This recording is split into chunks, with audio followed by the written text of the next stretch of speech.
Et si, dans le futur, vous deviez obtenir une autorisation pour avoir un enfant?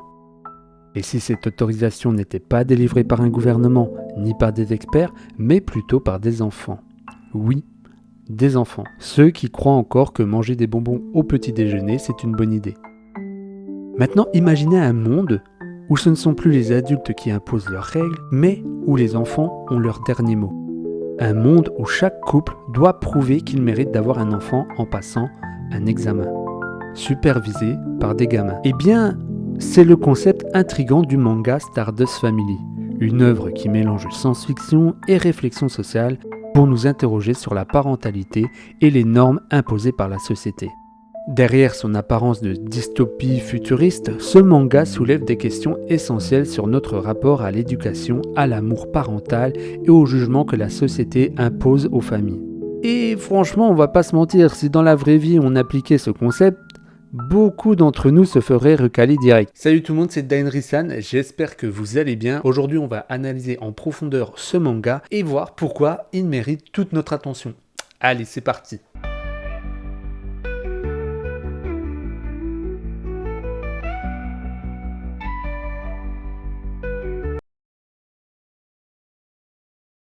L'histoire de Stardust Family se déroule dans un futur où le droit d'avoir des enfants est soumis à un contrôle qui est pour le moins très strict, on va pas se mentir. Pour éviter la maltraitance infantile, chaque couple doit passer un examen pour montrer qu'il est apte à devenir parent. Et ce n'est pas un comité d'adultes qui prend cette décision, mais des enfants examinateurs. Bon, vous imaginez si on appliquait ça dans la vraie vie. Désolé monsieur, mais vous ne connaissez pas les paroles de Libéré délivré, donc votre candidature est refusée. Désolé, c'est comme ça. Ce concept est fascinant parce qu'il inverse les rôles habituels. Dans Stardust Family, ce sont les enfants qui jugent les adultes. Et autant dire qu'ils ne font pas de cadeaux. Parce que vous avez déjà essayé de n'accorder qu'un seul dessin animé à un enfant par jour? Bah bonne chance. D'un côté, le manga semble vraiment bienveillant, car il vise à s'assurer qu'un enfant ne soit pas maltraité, mais d'un autre côté, il pose un problème éthique, qui peut vraiment décider si un couple ou non est apte à être parent, en vrai. Qui? Parce que si on suit la logique des enfants, je pense que beaucoup de parents seraient recalés parce que ils ont refusé un Happy Meal à leur gosse quand même.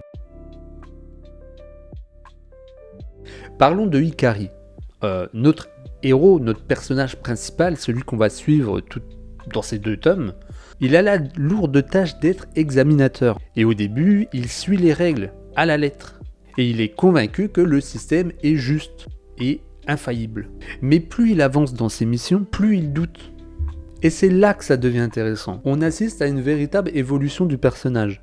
Il passe du jeune examinateur zélé au garçon qui remet en question les fondements même du système. Et face à lui, on a Daiki et Shiza, un couple qui vit en dehors des normes du système, un peu des marginaux on va dire. Ils sont aimants, joyeux et profondément sincères dans leur désir d'avoir un enfant. Pourtant, ils ont déjà été refusés 3 fois. Pourquoi? Parce qu'ils ne rentrent pas dans la case imposée par la société. Ce qui est révoltant, c'est que ces critères sont parfois absurdes. Parce qu'ils n'ont pas un mode de vie dit traditionnel, ça suffit à les disqualifier. Mais sérieusement, quand on y pense, depuis quand le bonheur doit être validé par un formulaire en 3 exemplaires? C'est là que c'est du génie quand même cette histoire, parce que on pourrait voir ça un jour dans notre société.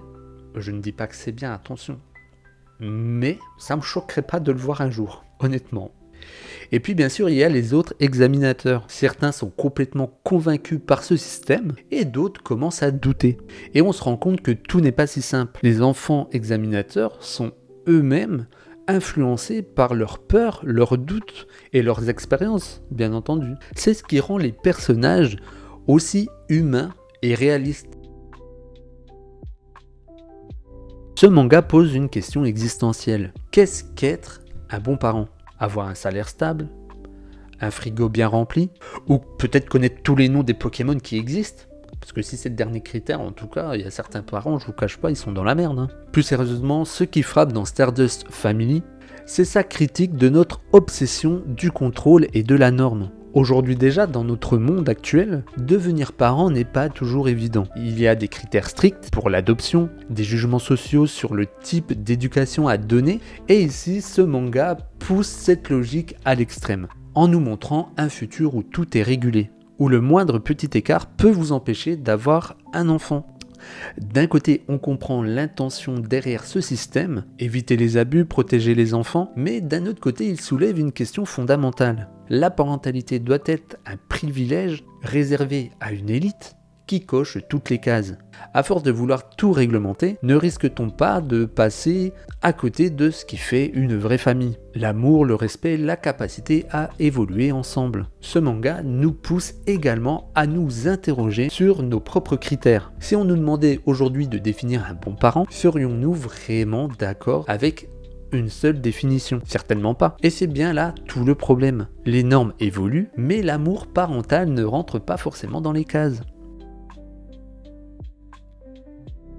Graphiquement, Stardust Family est super. Le design alterne entre la froideur du système et la chaleur du couple Daiki-Shiza. Le monde futuriste est conçu avec des lignes épurées, des structures imposantes et une atmosphère presque clinique qui renforce l'idée d'un contrôle omniprésent. A l'inverse, le temple où vivent Daiki et Shiza est baigné de lumière et de douceur, comme un peu une bulle de liberté dans ce monde si rigide. Les expressions des personnages sont très bien travaillées. On ressent la tension, l'angoisse des couples évalués, mais aussi parfois la dureté des examinateurs enfants. Ce contraste graphique accentue le message du manga et renforce l'émotion à chaque scène. Et parlons des mises en scène. L'auteur joue beaucoup sur les ombres et la lumière pour mieux illustrer le dilemme que peuvent avoir certains personnages. Prenons l'exemple de Aki, qui est souvent dessiné en clair-obscur, et notamment lorsqu'il commence à douter. Et on va pas se mentir, ça accentue encore plus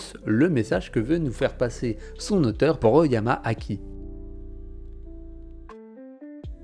En résumé, Stardust Family est un manga intelligent, touchant et qui fait réfléchir. Il nous pousse à nous questionner sur la parentalité et aussi et surtout les normes sociales, tout en nous offrant une très belle histoire. Et vous l'aurez compris, c'est un manga à lire absolument. Bref, c'est un manga honnêtement que je vous recommande fortement.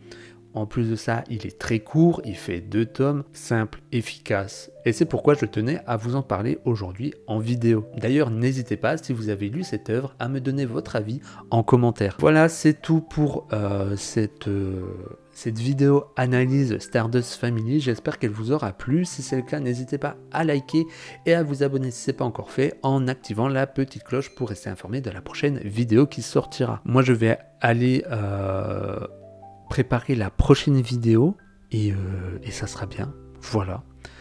Prenez soin de vous et à bientôt sur YouTube. Ciao!